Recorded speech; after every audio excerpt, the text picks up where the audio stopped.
Today I'm going to make an exercise board for Pilates. Now it's a commission that I've had and I'm going to show you how to make it and make it for a lot less money than they charge online for one. Okay, so first of all we'll start off with a 6 foot by 2 foot piece of hardwood ply that's about 3 inches thick, and if we want to speak metric, it's 183 centimetres by about 60.8. So let's just say 180 by 60.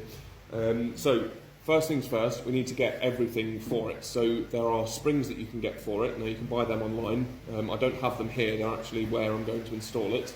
But what you need to attach those springs are threaded eye bolts and also threaded inserts. So you see they're designed for going into wood and they've got a thread in there so you can actually physically screw it in.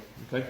And then also attaching it all together would be these carabiners. So once these are in the wood, then this can attach together like that, and then you can do your exercises from it. So first things first, what we need to do is make sure we've got our plywood cut to size, and then we need to take our measurements. So what we've got here is from the top to the bottom, we want to have 11 eyelets. Okay, so that means that we need to have a gap from the end of the board on one side and a gap from the end of the board on this side. So I'll come 6 inches from the top and 4 inches from the bottom, or 15 centimetres, 10 centimetres. Okay, so what we do is to do the calculations, we take the full length of the board, so it's 183. So I'm just going to speak in metric now, because it's a bit easier. So the full length of the board is 183, okay? So I want it to be 10 from the bottom, 15 from the top. Okay, so I would do 183 minus 25, so that's the 10 and the 15 combined, and that will give us our starting points for where we need to drill the holes. Once we've done that, we need to get a calculator, because this one can be a little bit tricky. So you take your phone out, and then you would basically go 183 minus 25, so minus the distance from the two edges. The difference would be 158, okay? Now, because there's 11 fixing points, we need to divide that by 10 because there are 10 gaps in between each fixing point. So that would leave us at 15.8 centimetres, okay? So from the outside, I would use a combination square that's set at 8 centimetres, and I'll take the tape measure from here, and over here, okay? For the gaps in between, I would get your calculator out and start at 15, so you're coming from the top, 15 plus 15.8 plus 15.8, and then keep doing that until you've got all the increments. I've personally written them down on the back of some sandpaper, so it will give us a really easy thing so we don't have to calculate it twice. So we'd start here, and so then we'd put a marking at 15, okay?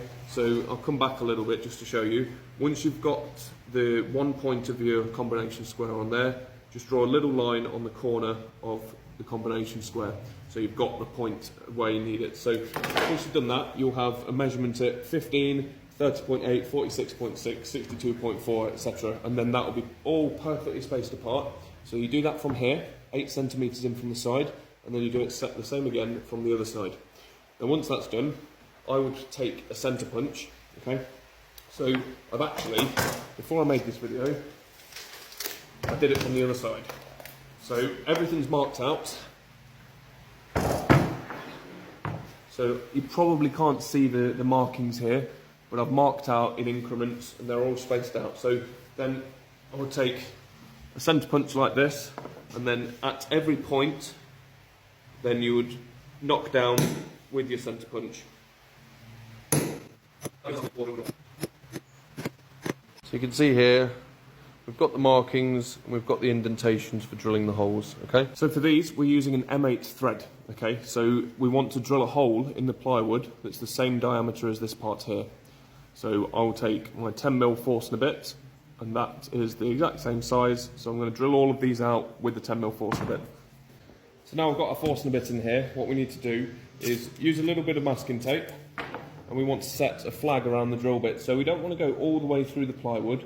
We just want to go far enough so the threaded inserts will go in there and it will stop with the surface. So that's perfect. Okay, so now I've done that, I just need to drill these out.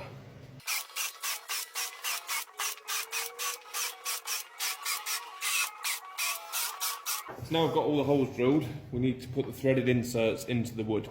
Now you see there's an Allen key part in the top there, so you just get an Allen key to fit. and that's good. We'll drive them in manually. Okay, so we'd start off with some super glue. Okay, so I'll do it on this one here first. So what we don't want to do is apply super glue to this first, because what that will do is that will push up the super glue and it will sit on the surface. We want it to stay inside the hole.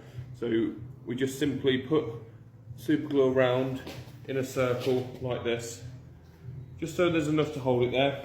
Once that's done, pop the threaded insert in and then just simply tighten it up. It's done, it's made the fibres just stick up ever so slightly proud, so we can take a smidgen of sandpaper and just go over that, so we can just sand it back nice and smooth. So that is our threaded insert in. I'm just going to do it another 21 more times, and so then the bolt will go in here. We obviously need to cut them down to size. So now it's time to cut these eye bolts down, and we'll cut them down to about here. So now I've got all of my bolts cut down. I used an angle grinder, but you can use a hacksaw if you like. We've just got a little bit of thread, so it will go into the insert nicely. So I'm going to put all of these in now.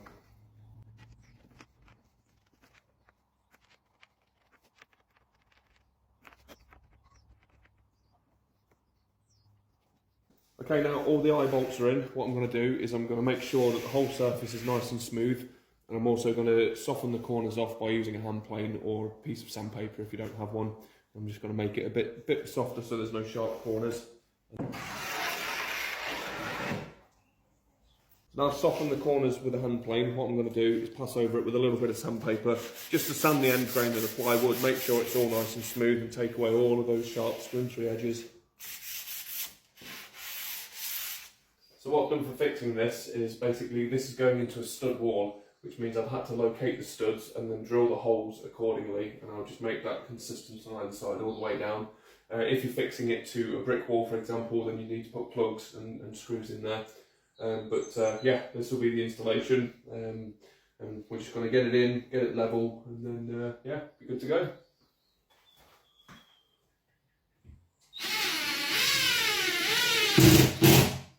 That's good. We've hit studs both times, means my measurements have been good.